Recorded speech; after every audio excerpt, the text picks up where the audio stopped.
श्री स्वामी समर्थ. आज दौरा होता तर आमच्या गावाला जायचं म्हणजे माझ्या माहेरी.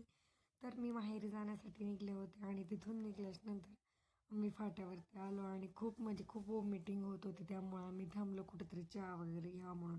आणि फायनली आम्ही आमच्या घराच्या रोडकडे निघलो. हे पहा, आमचं हे जुनं दुकान बरं का गल्लीतलं.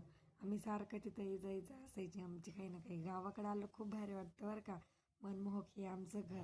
आणि ही दारात जी गाडी आहे ती आम्हाला नेण्यासाठीच होती, मतदानासाठी. मग काय आम्हाला डायरेक्टच गेल्याबरोबर पाणी पण नाही विचारलं आणि डायरेक्ट गाडीत बसवलं आणि मतदानाच्या ठिकाणी आलो आम्ही. ही आहे हायस्कूल, म्हणजे शाळा आहे इंग्लिश मिडियमची, नेवासा फाट्यावरतीच. मग आम्ही तिथे गेलो आणि तिथे गेल्यानंतर बाजूत भलती ही किती मोठी रांग होती, कधी नंबर लागणार आणि कधी मतदान करणार.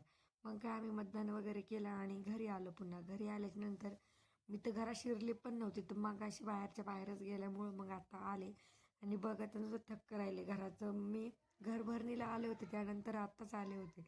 त्यामुळं तर सोफा सेट हे वस्तू ज्या होत्या त्या मला इतक्या छान वाटत होत्या की मी त्यांना नुसतं बघतच होते. आणि मग मी तुम्हालाही दाखवावं म्हटलं, म्हणून काय मम्मीच्या बेडरूममध्ये, सोनूच्या बेडरूममध्ये इथं आले आणि आपलं एन्जॉय करत होते. मग काय आता लागलेल्या होत्या भुका, कारण की दुपारपासून आम्ही खूप तिथून घरापासून निघल्यापासून घरी नाश्ते केलेले होते आणि त्यानंतर मम्मीकडेच आलो.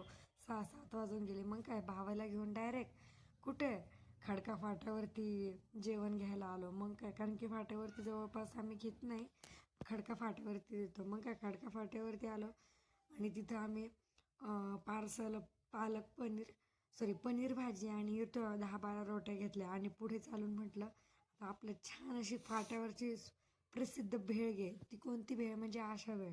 मग आम्ही आशा भेळपाशी गेलो आणि तिथे गेलो. भाऊ म्हणत होता नको घेऊ, जाऊ दे, पण म्हटलं नको, सर्वच जण खातील नाही का. मग आम्ही आशा भेळसाठी थांबलो.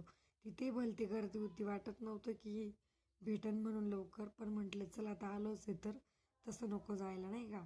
मग आम्ही भेळ वगैरे घेतले, मी पार्सल वगैरे घेतलं आणि घरी आलो.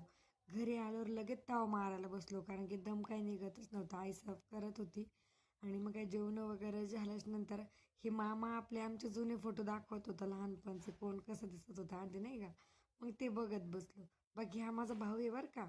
मग काय आम्ही झोपायला लागलं. बहिणीने तर आधीच सोफा सेट हे केलेलं होतं, बुक राहिली होती माझी पंचायत. मग मी काय, मम्मीनं गादी दिली, भावाने असं सायलेंटमध्ये लाईट लावून दिली आणि आम्ही झोपलो.